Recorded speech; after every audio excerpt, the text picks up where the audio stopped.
Барлықтарыңызға қайырлы күн. Бүгін Шымкентке поездка. Бүгін Қарағандыда суық, сосын жұқа киініп аласыз. Шымкентте ыстық деген шығар. Ал Қарағандыда қалың күткенмен жүргенбіз. Сол қазір бұйырса тоғыз жарымда Шымкентке 20 сағат. Ертең таңғы 8-де жеткіземіз. Мына жақта осындай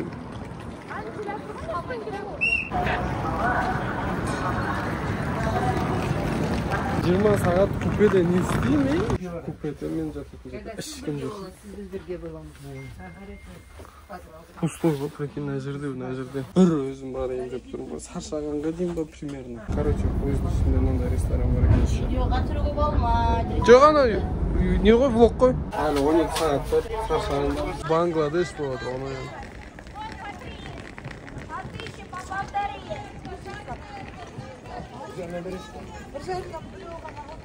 Полный жер екен. Шымкентке кіргеннен бастап осындай болды. Терезе кір болмағанда көктөбе болып тұрады. Әлі жүрейін. 15 минут болды жүріп отқанымызға. Осылай ғой, потолок деген мынандай иде. Ё-моё.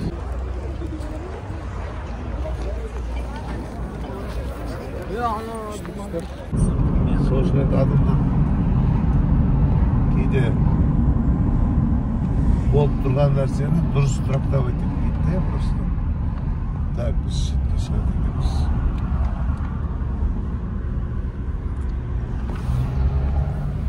Жып-жол екен погода. Келесі жуынып аласың, балалармен мына бақа бар. Ешкенге не отырсың, Арман? Арман бар. Короче, біз екінші этаждамыз, біздің бөлмеге кетіп байқылы обзор. Как обычно бөлме прямой кіргенде, туалет ванна. Жағдайда арасында ләлім. Осы как обычно үй бар, көшқасы. Карточканы қой керек просто ше.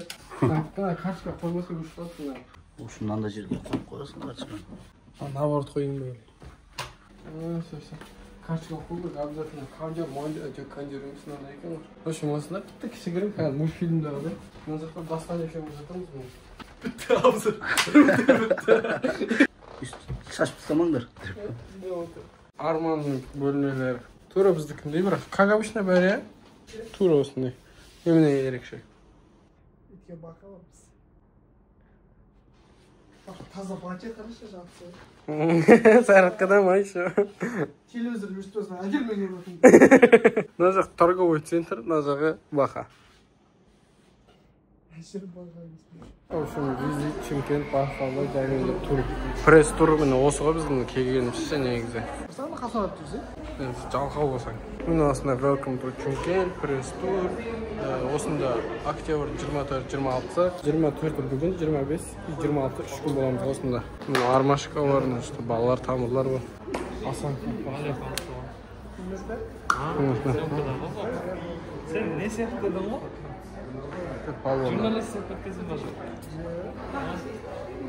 Короче, Шымкенттеміз потолок. Шымкенттің примерно ескі жағындамыз ғой, міне визит Шымкент деген осының ішінде отыр, осы отельдің ішінде отыр. Қанта кішкене қалың киінетін едік, мына жаққа терлеп жатыр. Белдің бәрі майкамен жүр ғой, мына жақта. Зарын аватар Шымкент іште.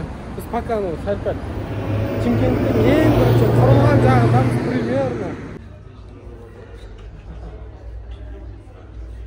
Қансып отырмыз.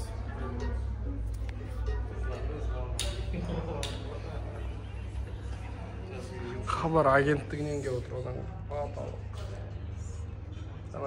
Хабардан кеп отыр. Мына камерамен как поздно. Сотрудник туристического информационного центра «Визит Шымкент». Я вас всех приветствую в городе Шымкент. Солнечный, вкусный, душевный город, как мы его представляем. В течение 3 дней, надеюсь, мы постараемся полностью раскрыть туристический потенциал нашего города, максимально рассказать про историю, про социально-экономическое положение нашего города. Поэтому надеюсь на ваше вовлечение, погруженность. Ой, спасибо. Спасибо. Хорошо, что мне дали. Надо я. Понравилось очень. Спасибо. Ой, спасибо большое. До свидания. Я знаю, обзор слышно. мындай бар. И мындай футболка бар екен. Кепка бар екен мындай. Хабар агенттігінен қарады. Ё-мо, Қазақстан бүкіл Бұл поездка бар. Барған поездка бар ғой. Әрті ең соңғы Ұлытау. Ұлытауға бізбен бірге барған сонда осыған шашып. Енді Шымкентке қалдым. Алмас болып тұрып айтылады дейтін. Біз бастаймыз. Настроение тыныш қой. А че вы такие скучные? Просто как скучная күнсіз болып тұр сәт бар. Ой, жандарым сол. Ой, привет!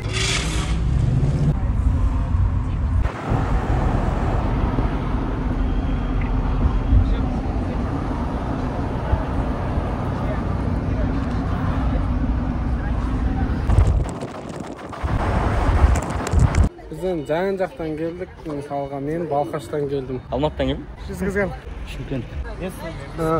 Узбекистан? Өзбекстан. Из Алматы. Я не к вам говорю, я про группу говорю. Нет, это не вы, это не вам. Это девчонка. С Москвы, с Алматы. С Москвы, с Алматы. Ой, как круто. Она молочного цвета. Именно весной, да, поэтому и дали название белые воды, да, белая река. Вот. Второе значение Сайрама, как некоторые считают, это древнеиндийское слово, так как оно упомянуто в Авесте.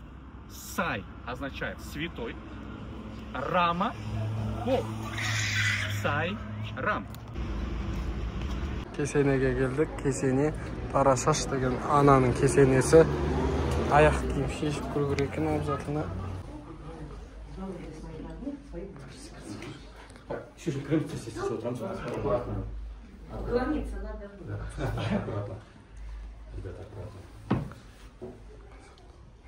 Это Волна? Камера. Милкина.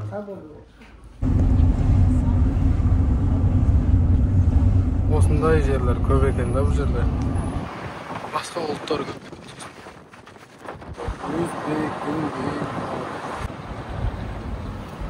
Афганистан сияқты ма? Вообще говорят, ну, конечно, это легенда, скорее всего, да, но в 7 лет он уже был кари. То есть человек, который знал Коран наизусть, понимаете, да? И он это видит, его отец, шейх Ибрагим, да? И говорит: балам, екі қоштардың басы бір қазанға сыймайды.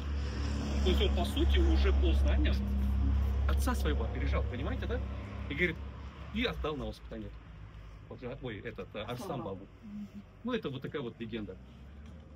Еще у нас, у тюркских народов, да, есть такая традиция.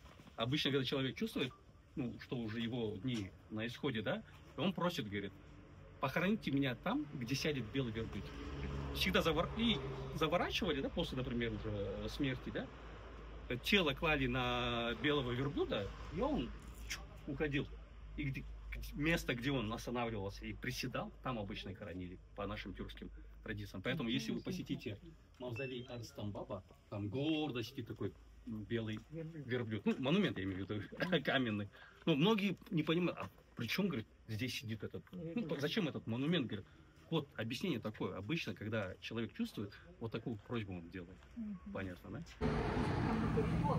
Не бар деді сонда братан өзір?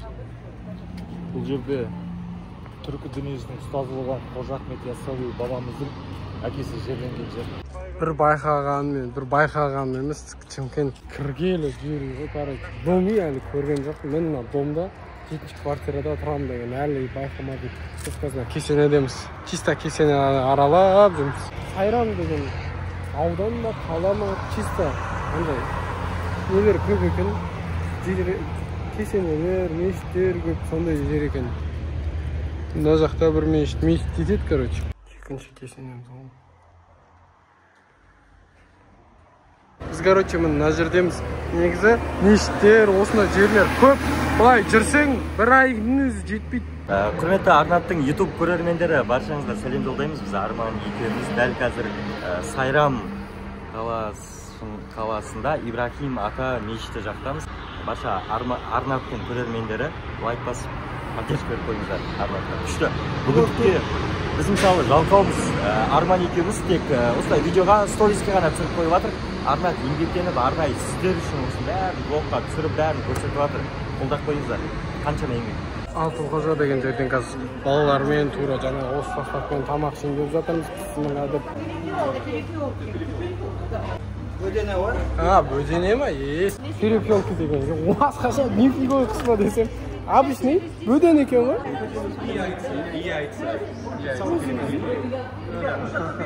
Бұл жер, короче, құстарға байтайды. Юзум дейді. Это вот, прикиньте, да, летом сесть на топчан, заварить зеленый чай, вот такой изюм и свежую лепешку. Очень чудно. 3 компонента. Нет, это салат. Мужской каприз. Внутри-то там тертые овощи вареные. Нет. Санжар Ташкентте бізге салат әкеледі. Это хрустящие баклажаны. Блок, отымен келатыр. Ё-моё. Мына отты қалай жейді? Соржылар кетіп жатыр. О. Приятного аппетита.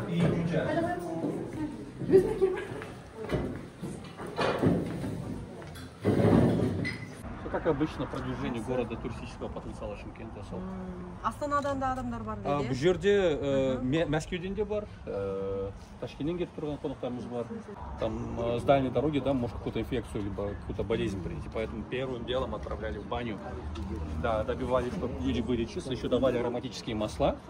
Потом покажу сфероконусы, в них хранили ароматические масла. Потом именно мазались. Во-первых, человек вкусно пах. Во-вторых, это антиперспирант.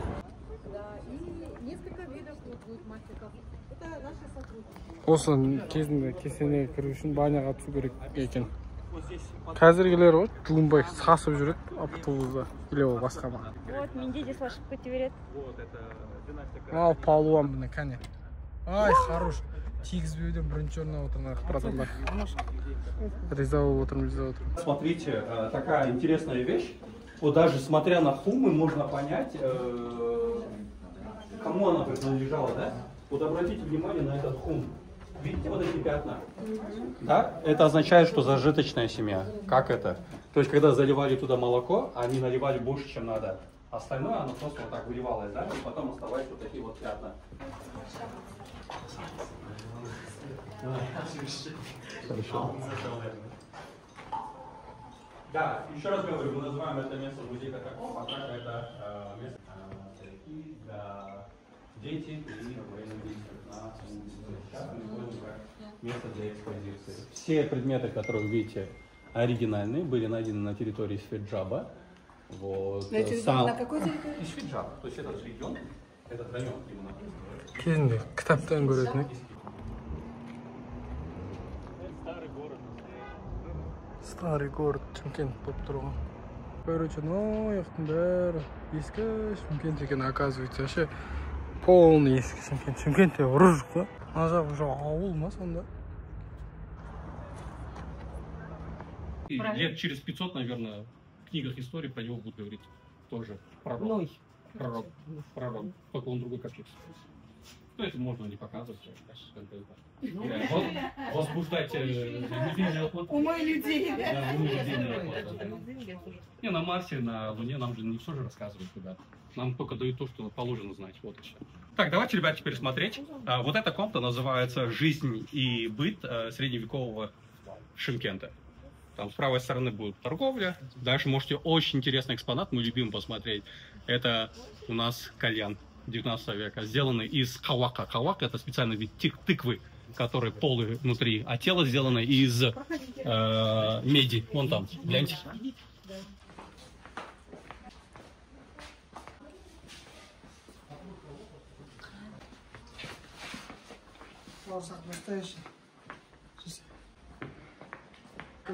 Шымкент қаласының тарихи мәдени мұра объектілерінің картасы тура алдыларыңызда, құрметті менің достарым.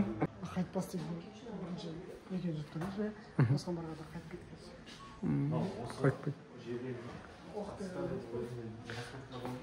Қызыл суда бірақ бәрі ақ су шығады. Мәртөбе дейді. Мәртебелі адамдар үсті шықты. Жылан бұзған дейді мына жақта. Жыландар бұзып тастаған ғой. Қайнар бұлақ, қайнап тұрған бұлақ болған ғой кезінде. Ниязбек төбе дегенде, Ниязбек атаның ішінен шығып, төбенің атын Ниязбек деп қойса. Ұлық төбе деген. Таскенше. Қосты жүрсе. Неге жалғыз өсті қосылып қалған ғой төбелер. Қырсай неге жүр? Мына үстіне екі қыз тұрып қырыңдар. Қырыңдар деді ғой. Мынау Құрсай деген сондай ғой, иә? Мен айтқандай болды.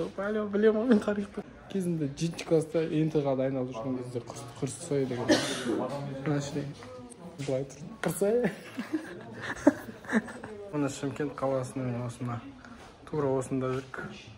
Примерно мына үстіне шықтық, және былай кірдік та, былай үстіне шығып, былай айналып келдік. Мына жерде жүрміз, примерно шет-шеттерін көреміз да.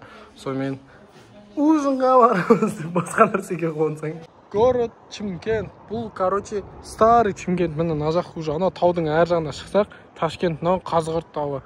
Сондай. Осындай кішкентай история білетін бар енді сәл-пәл. Йо-май, ана Камриді қарасайшы, күттік болып кетіп бара жатыр ғой. Налар емес, Камри қызық болған ше ма? Зор көрініп отыр. Ютубқа салам ғой сериоз. 1200. Зор. Тартады, комплимент айта бақанша. Зор десе. Шүкір ғой. Үндемейді. Шығып олан қазы.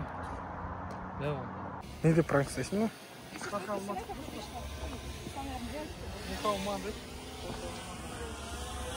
Нихао. Нихао. Нихао. Нихао. 신종. 우. Yes. 천하. Yes. 니하오. 신종. 니하오. 신종. Зор кетті. Қытайдан сонау Қытайдан подружкаларың келді. My name is Arnott. My name is Ricky John. Жаным сол. Китайский ма сонда? Друзья, вот эти северные ворота. Это северные ворота. Отсюда как раз таки заходили караваны. Вот караван-сарай. То, что осталось от него, точнее.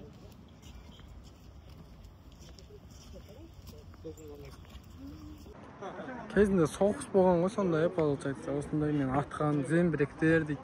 Ана жақта, мына жақта түрлі жағдай ләйлә болған ғой кезінде ше.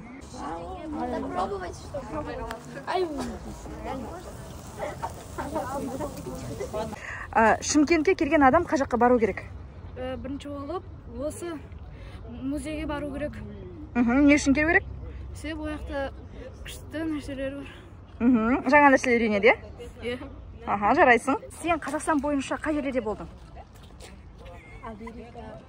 Осы музейде, Шымкенттегі. Сосын? Ол жақта өте көне және тарихи заттар бар. Ал егер басқа өңірлер туралы айтсақ, басқа қала, мүмкін Алматы, Астана деген сияқты, басқа қалаларда болдың ба? Жоқ, болмадым. Ал Шымкенттің қай жерін айтсаған? Шымкенттің осы жағын айтты. Қандай табиғаты мүмкін, тағы да басқа жерде бар ма? Адам бару керек деген. Өзен көл бар қаным, өзің жақсы көретін. Мен Шымкентке шай ішіп отырсың. Шайдан мастер-класс көрсетті. Как выйдет моя рука? Не надо, там горячие предметы рядом.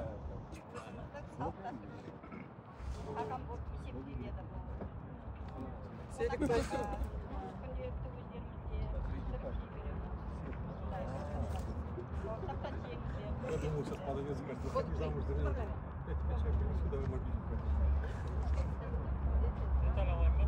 Подавец скажет, согласилась. Согласилась? Она сказала, Yana ана кісі көр. Нет, а кто знает? Тауып қалар неге түсіре бермедің? Переводчик болып қалар. Also bitte, ne? Das sagt der Junge. Der Wachstum ist also jetzt Lammer 2, Nummer 2. Bescheid ist eine Zier, doch ohne. Yes, I don't speak English. Кішігірім мынандай сауна, баня, сондайлар ғой. Ahmet'te bol var ғой, көстен бе? Мастер-класс көрсін бе? Жүзге жегіз. Қане? Оп. Тапса екен. Ойғаш. Бұлай ата берем ба? Lan sesini. Mağalarda sakin. Ne kahvesi?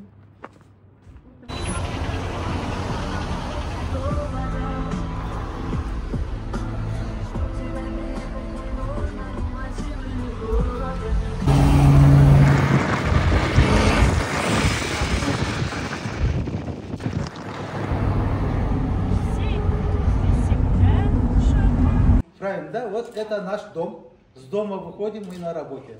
С 89-го года мы в этом направлении работаем. Здесь зал моей дочери, младшей дочери, она дизайнер одежды. Даже диплом нам показала. 15 дней здесь она была. 17 Полный бір семья осында қолөнермен айналысады, короче, жұмыстары осы. Она сама выбрала нашу галерею и финансировала. Проводила мастер-класс по натуральному украшению шерсти. Эдуард Кулаковский. А что, она красит шерсть? Министерство. Нет, это и 250. Там Просто как бы займы, не ваши частные. Мы там просто бесплатно. Да, это хорошо. Частный же, да? Сказали, как у вас здесь, там тоже. Тоғыздан да істейді ғой. Ваши мужчины работают, она деньги за это получает. Отлично.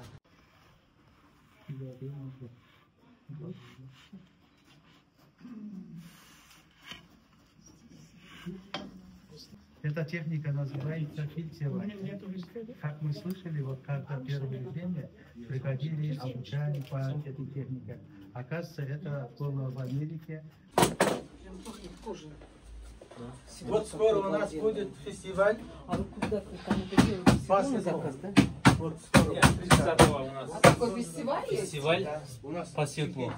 Я на это участвую, сейчас я готовлю вот это светло. То есть мастера со своими этими как бы работами будут выступать, да? Выступаем и потом там мастер-класс показываем. Это латунь? Нет, мельхиор. Латунь желтый бывает.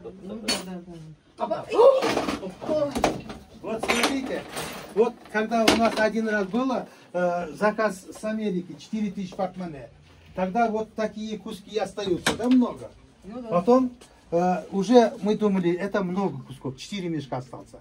Тогда мы придумали, вот этот станок купили, вот такие ножи купили, вот они над этим работают. Представьте, вот за 4 мешка, когда они резали, вот это самый ходовой 5 тенге мы им платим. В день 1000 штук может делать. А в каких целях это используется потом? А потом это сумки делается, портмоне, брелок, вот эти делается. Одному мастеру хотел его выставку делать. Я всегда формат выставки хочу менять.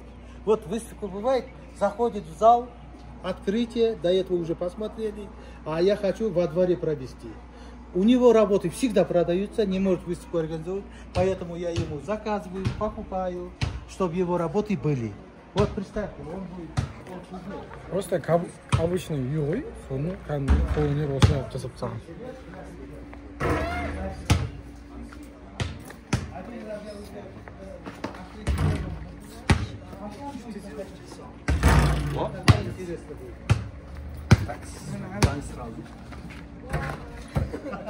Ой, Ана қыз бар ғой, Лариса деген. Вот сол келгенде мынаны ойнайды да жатады. Оның туристері келіп осындай күшті деп.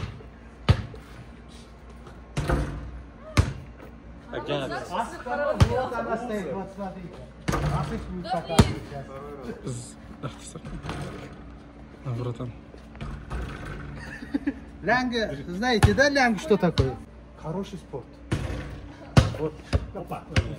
Вот, например, Байкен, если вот так заниматься каждый день, кто может играть? Я раньше умел. Да? Давай попробуем. Ух ты, вот прикольно. Да? Да. Если вот так каждый день заниматься, вообще... Функционал же есть. Это как это, филе, помните, это как его, манго-то? Соответственно, когда вы оседлаете коня на лошади, да, руки свободно могут быть. Прикольно. Ой, да, это здорово. Вот, например, мы что сохраняем? Вот бизнесмен был бы я по-другому сделал бы. Болтами, красиво сделал бы. А наши предки как делали? Вот приходит, камча на глину немножко делает, и потом 2 этих спичек и заливает. Мы вот это все сохраняем. Давай, Арнат кезінде ойнаған ғой. Давай. Артпен лақтырады ғой бұл қазір. Лақтырышқан. Артпен. Жетпей қалды, сәл қалды. Артпен көршкен. Арнат екінші рет жетпеді. Негізі қоямын ау. Арнат асып кетті. Кольцо надо попасть. Ұятқа. А мы им разрешаем, чтобы побили. А так надо бить. Мә, все нужно. А с сахасымен. Атасына. Мен дейсің. Баскетбол сияқты қойып жүрміз.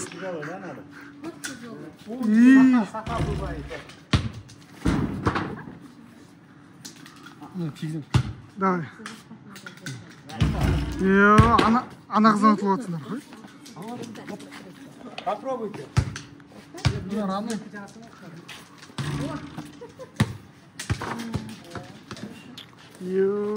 Ай-яй-яй. Ләңгіден көресің ба?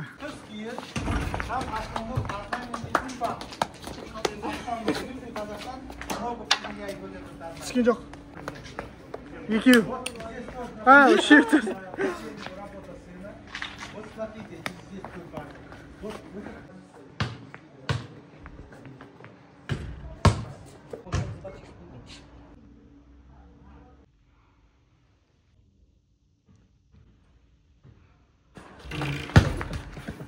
По-другому не могу.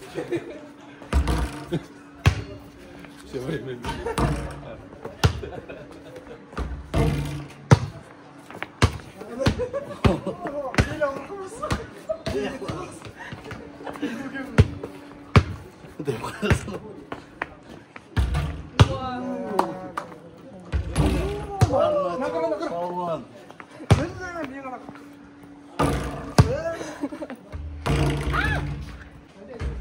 Поэтому я специально увидел, это почет наших предков.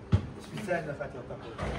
Мына жақтың бәрін қолы нөр қып, короче, потологын қойып ұстапты ғой, Станок. Привет. Я буду делать нашему предкам работам. Вот там качество, здесь у меня буду валять войлок, это стиль войлока. А там сзади будет кожей будет работать, а здесь лоскутное шитье. Это работа жены. Самая главная галерея — потолок. Вот 2 раза. Вот мы их обучаем. Здесь я обучаю, вот как лепить, вот это приходит. Это в этом году жарко было, поэтому вот такой стол. Приходит, лепит, потом как форму снимает, потом уже фигуры делаем. Вот обучаем студентов. А вы это, ну пусть так остается, это здорово же, красиво, просто покрасить. А что, прикольно, да? Да. Один раз вот, смотрите, преподаю, потом вот эту нашел. Он, вот, деревяшку вот такую. Потом студентам говорю, как делать сувениры.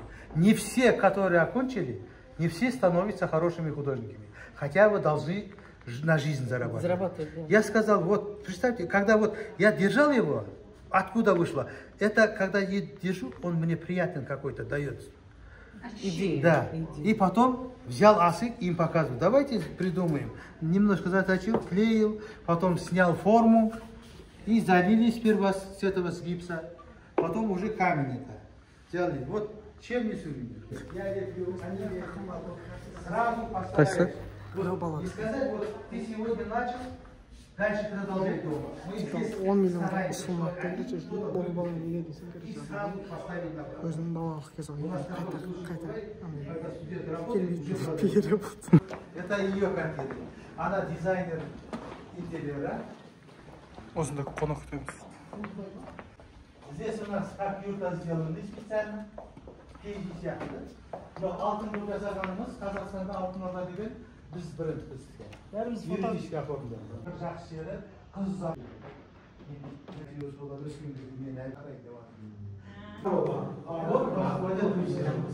Наши предки жили скотоводством, молоко пили, мясо ели и занимались войлоком, ткачеством, лоскутным шитьем, вышивкой, всеми занимались. Я здесь в этом хотел показать наших предков. чем занимались. Вот за эти работы в 1924 году мне дали премию ОМАЙ «Современный художник Казахстана». А здесь инсталляция. Это прошлое, настоящее и будущее. Прекрасное будущее. Ковер пьется, все делается. Мынау енді магазин. Магазинде, как обычно, сол магазин заттарын сатады. Күшті.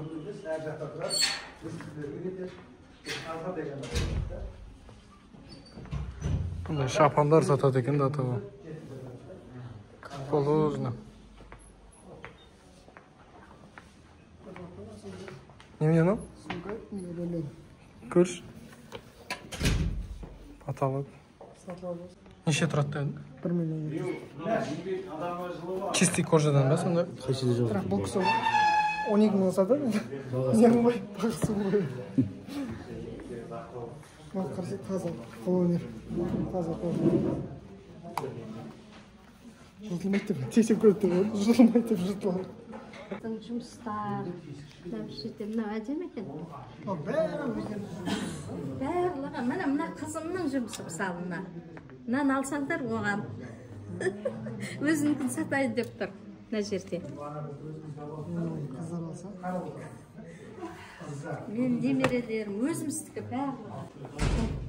Мына жерде үйіңізге әртүрлі адам келсе, одан кейін тіл көзден сақтап, үйге ақ болып кіреді дейді. Сосын үйге кірген бақ кетпесін деген мынау бақ түйіні. Сөйтіп, мына әрбір шашақ үзілмеген жіптен жасалынады. Себебі әр адамға өмір жас бір-ақ рет беріледі. Сол үзілмесін деген ниетпен мынаны үзбей жасаймыз. Осы соның жасын тілеп тұрады дейді.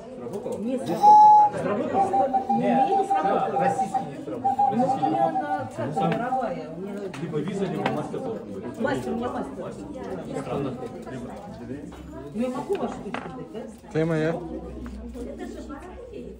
Значит, Күні ойы баратын жерлерге барып, фото түсіп, видео түсіріп, контент жасадық та, енді кешкісін ужин.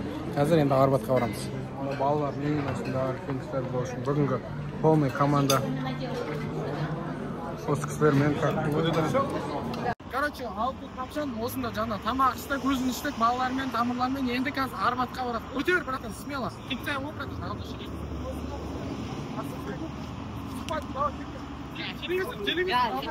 Что там? Я өзбек білемесің?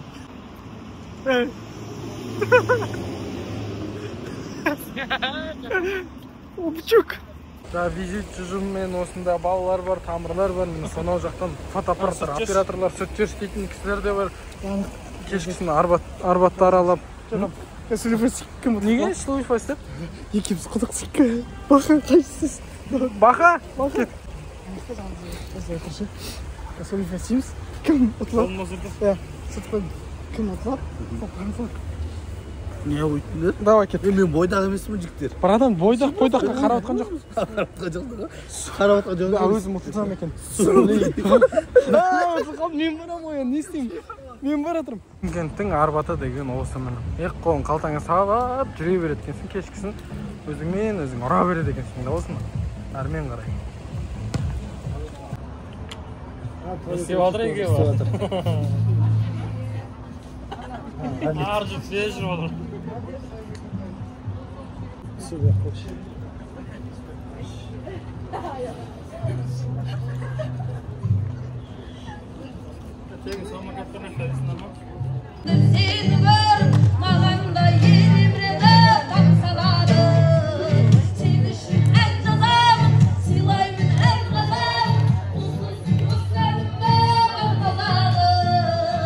Туалетте мынандай бар екен.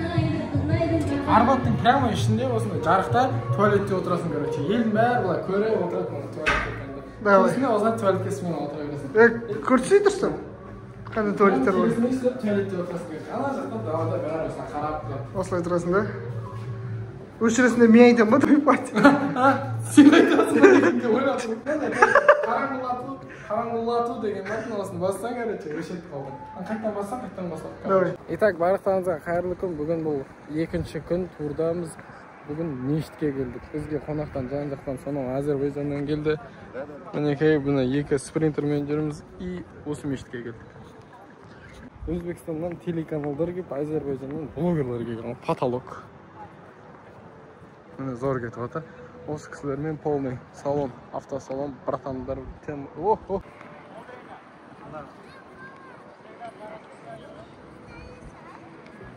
Основной городской мечети сейчас перешел именно ей. И когда мы сейчас зайдем внутрь, вы поймете почему.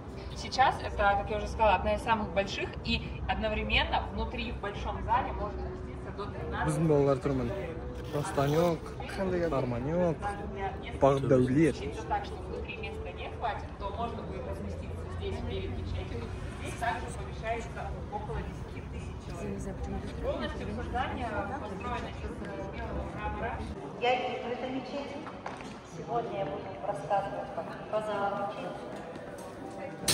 Мы познакомимся с архитектурой и духовным значением.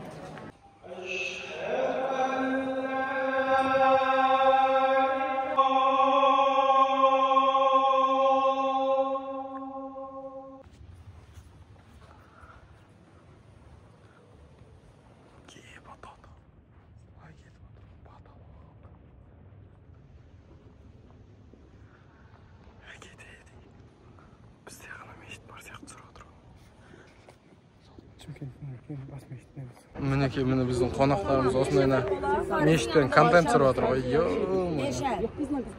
Осындай бір өздерінің жеке контенттері бар екен. Кәдімгідей европейстер сияқты жүр ғой. Кәдімгі стиль өлтіріп жетті.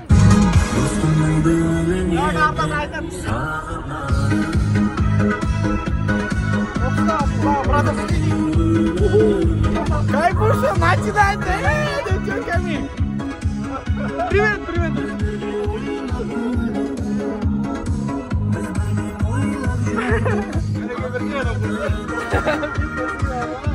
Ой, кешір қарындас! Осындай акимат центр жағына келдік, сәл-пәл. Мына Чымкенттің акимат жағдары, мына осындай үлкен кісілермен. Нематериальное культурное наследие именно казахского народа. Собаки гончие и были верным спутником. Вы туда придете еще на площадь, а, ребят? Давайте, может, мы просто пару шагов назад, и всем места хватит. Может, мы вас, правда, чуть-чуть... Не надо чужую собаку трогать.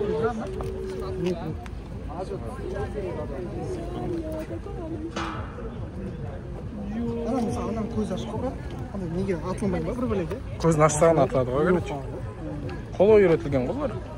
Ұра бересің осы ит. Көтеруге бола ма? Да, болмайды. Ит көрмегендей ұстап жүр қояны. Қарап тұрсаң далада боқтап жүрген иттер ғой. Чымкент, Түркістан центрындамыз, короче. Акиматы бар, салтанат сарайы бар, драмасы бар, осындамыз. Полный Чымкент аралап жүрміз. Достар, қазір біз Азербайжан, сонау Бакудан келген қонағымыз. Привет. Салам, нежесің? Азербайжаннан салам. Азербайжаннан салам деді. Салам алейкум, мой городец. Казахстандай. Спасибо большое. Спасибо. Чымкент. Сұрақтар қойсы, орысша қалай ұнап отыр ма? Как вам понравился Чымкент? Можете одно озвучить на азербайджанском? Hal-hazırda biz çox məşhur küçələrdən birindəyik, çox maraqlıdır. Daha öncə isə məscidi ziyarət edirik. Məscid də çox möhtəşəm idi. Mütləq gəlin və ziyarət edin. Спасибо большое. Бүгін тәуелсіз күніне орай осындай іс-шара өткізіліп жатыр. Құрметті достар, подписчиктерім, көрермендерім, Армашкалар және де Азербайжаннан қонақтарымыздың барлығын қыдыртып Батырлармен анда практикасы битшек, сәл-пәл деймен битіп аласың да қағып өтесің ғой. Давай. Трик.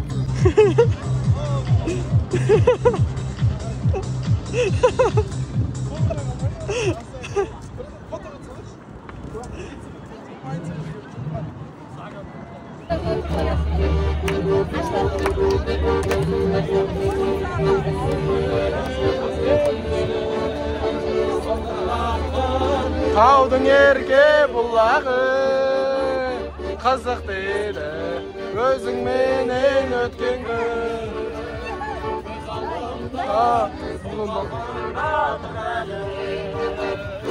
Жауын-ешкен,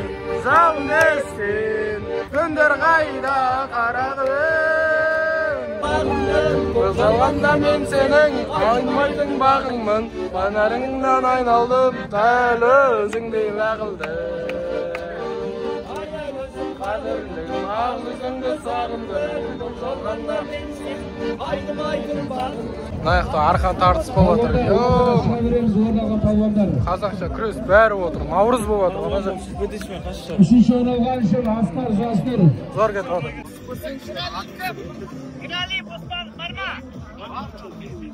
Зор кетіп отыр. Если в долларах, то $0,5, да, получается. Даже чуть больше, чем $0,5. Азербайджанның бір манат бізге естелік беріп отыр. Спасибо большое. Сувенир из Баку. Спасибо.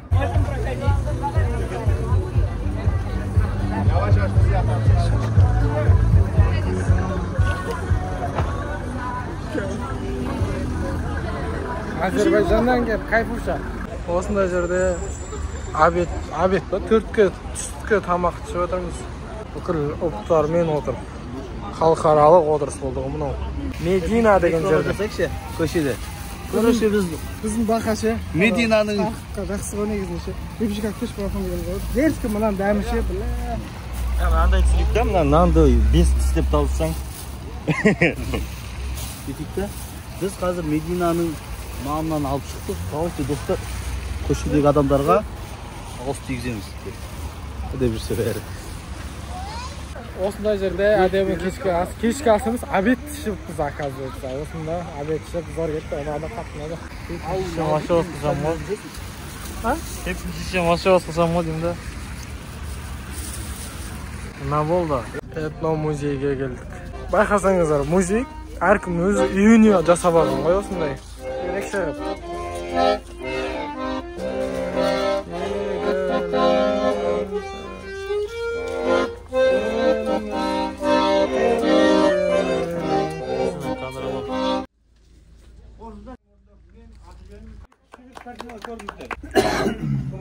Подвалдың үстінде осындай жасалған.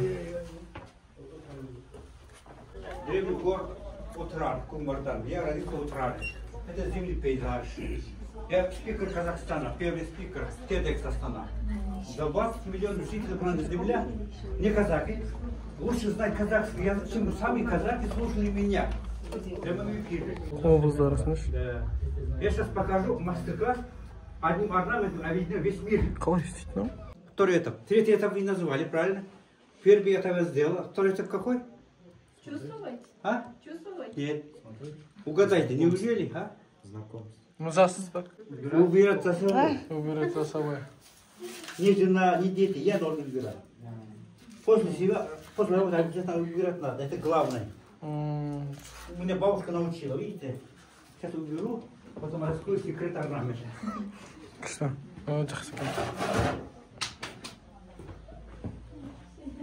Открываем секрет.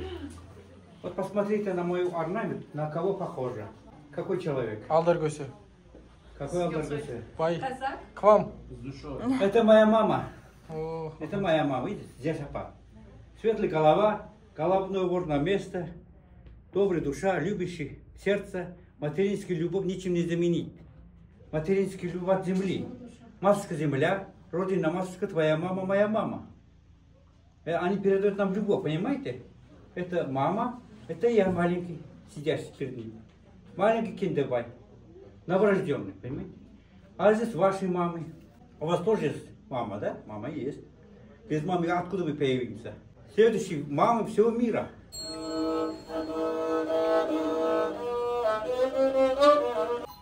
Всем желаю счастья и любовь.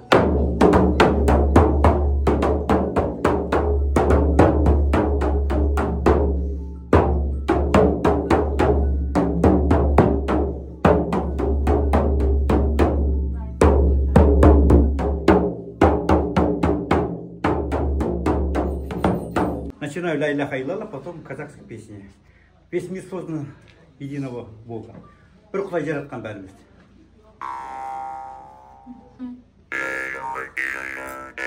В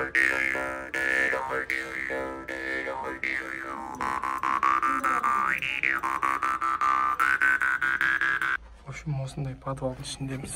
Мына жақта мешіт сияқты бар. И мына жақта бар. Әшейін құмырсқыш құмыралар бар. Біздің мынау келіп тұрған локациямыз потолок локация. Жеткізе алмадым атау. Африканың өзінде бұндай жоқ. Тек біздің елімізде Шымкентте ғана болып тұрған. Тура сол бүкіл составпен осындай келдік. Қазір кірген кезде көресіздер.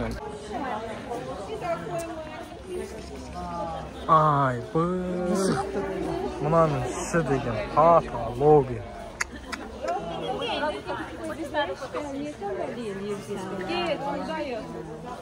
Uşaqlar bir də Rafı gözləyəcək.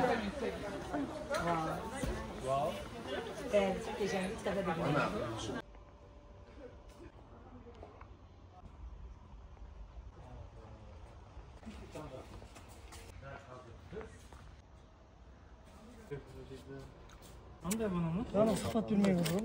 Қандай еш? Мен сұхбат беретін адам қойып кеттім. Андай бананнан сақшы? Ана? Ұятпайын. Қатты кеттік па? Ай, біз түсірмесін. Жай қиясамыз. Сонша қып. Бір-бірден ба? Жүзеге бергенші? Білмеймін, күнде қайтам. Рахмет көп. Ұятсызсың ба? Шымкенттің Көктөбесі болып тұрған азар. Осындай бір Бәйдібек бидің үстіне келдік. Кішігірім Көктөбе болып тұр. Кешкіні ужинді осылай халықаралық международный ужин өтіп отыр мына жақта. Вот, мына жақта. Хусейн бар, Лейла бар, осында. Бешбармақ жеп отыр, қонақ жақта. Зор кетіп отыр. Международный ужин деген қалай? Осындай жерде. Йо-май. Бүгін турдың екінші күні, барлықтарыңызға қайырлы күн, всем от души. Примерно осы мына тур. Всем доброе утро. Боқтасам YouTube түсінбейді, қазақша боқты, не деп боқты отыр. Бүгін турдың үшінші күні бітті осымен. Бүгін күшті локацияға барады екенбіз. Мен риза болдым. Осы уақытқа дейін де зор локацияларға бардық. Қолды Шымкентті аралап, жыртын еттік. Біздің гостиница тура Арбаттың жанында. Сосын біздің айтам мен Тасболат, бірдеңерді үшдіңе. Не дейін? Мен Майболат. Не дейін, сөзге кетейін деп қойғым ғой жаңағы. Мен видео көрттім. Дәмді суына рекламасы деп отырмын. Так осы бұлар маған ақша төлемейді қазір. Төлесін деп ойлаймын. Бізде Шымкентте студенттерге жұмыс көрмепті. 18 жөн 60 жас аралығындағы студенттерге. 60-ға дейін студент ба сонда? 60 бригадага Прикол ұстап жазған ғой, походу. 60-ға дейін ғой, 60 сыр болса өз не қылмайды. Қара кесектен сыршы. Қара кесек? Қара кесек? Мен балқашты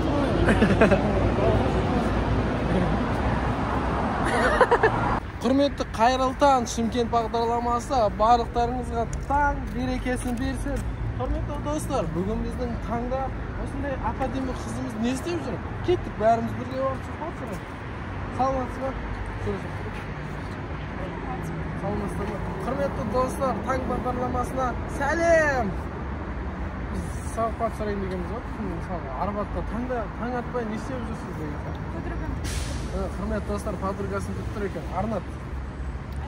Айғаның қарындасымызға лайк, достар.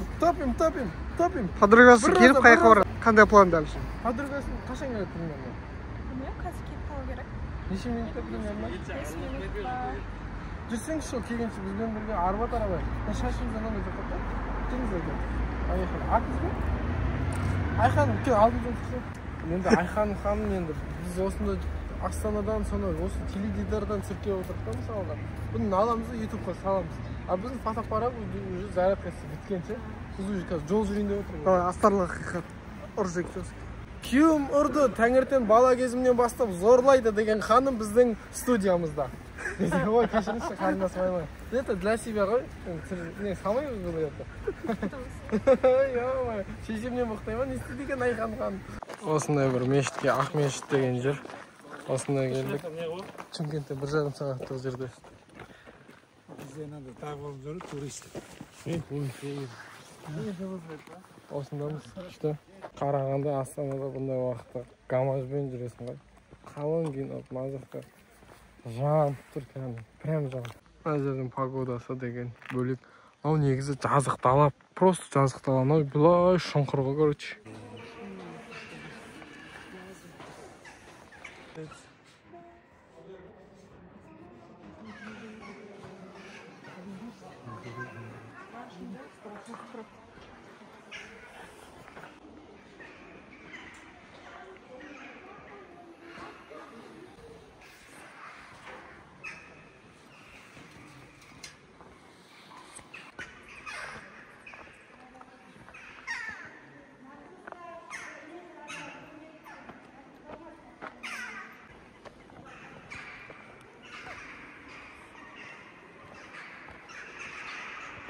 Сол осындамыз.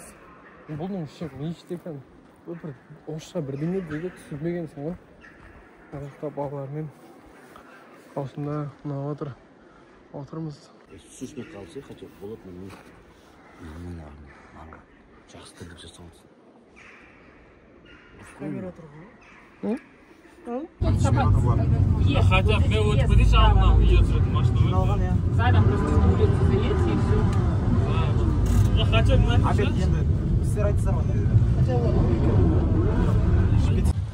мотоциклдар бар осында. Батпырауық дегенімше, ё-май, анда аспанда ұшырып, қолына ұстап жүретін. Погода күшті, мына жақ Новый Чимкент, новая стройка. Осындамыз. Күшті.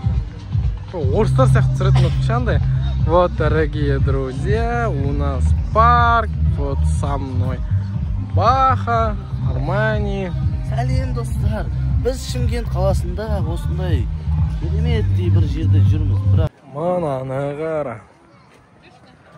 Коночный машиналардан бастап отырық бүгін. Осындай жағдай жасалып қойған машиналар тұрды. Олар ашылмайды явно, я? Ашылса шлейпи.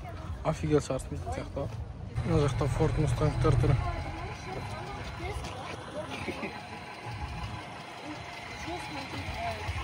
Мотофест чисто мотоциклдармен осындай. Мына жақта осындай кісілер как положено мотоцикл жағдайын жасап тастаған. Осы мотоциклмен өмір сүретіндер ғой бұл. Ман. Көзбен амандаса салды ғой. Мынандай Өзбекстаннан жан жақтан келген ғой үшін. Мені зор кетіп жатырмын. О, привет! Снимаем влог. Кайф. Осындай жерге жүргім келіп еді. Зор. Мотоцикл түр бар екен. Андай да мотоциклдар бар екен. Ашмайды, одну минуту.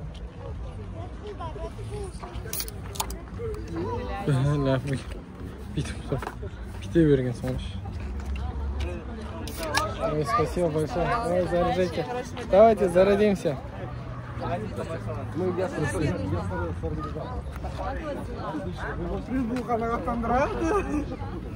Что надо? Редбулова болған. Мына жақта батпырауықтарға қызығып жатсам, мотоциклға қызығып отыр ғой елдер. Ё-май. Тема. Чимкентте қашты. Мына батпырауықтар деген енді потолок.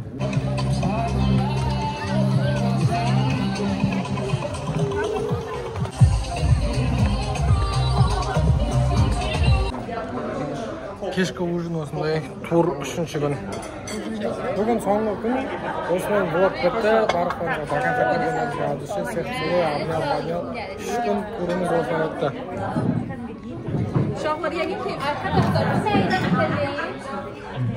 Зор кеткен. Осымен бәрі бітті, гала ужин, кайфуша, балалармен қатты бола басқан. Осындай сертификаттар берді бізге. Арманға, Арнатқа, екемізге риза болдым. От души всем Visit Chimkent. Были с нами до конца вместе. Вот гала ужин.